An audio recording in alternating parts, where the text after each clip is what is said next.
طه ما أنزلنا عليك القرآن لتشقى إلا تذكرة لمن يخشى تنزيلا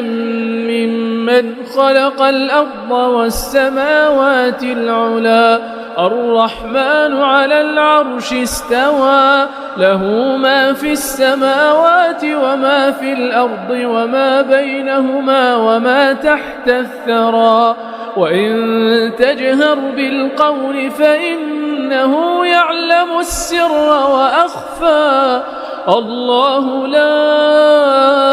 إله إلا هو له الأسماء الحسنى وهل أتاك حديث موسى إذ رأى نارا فقال لأهلهم كثوا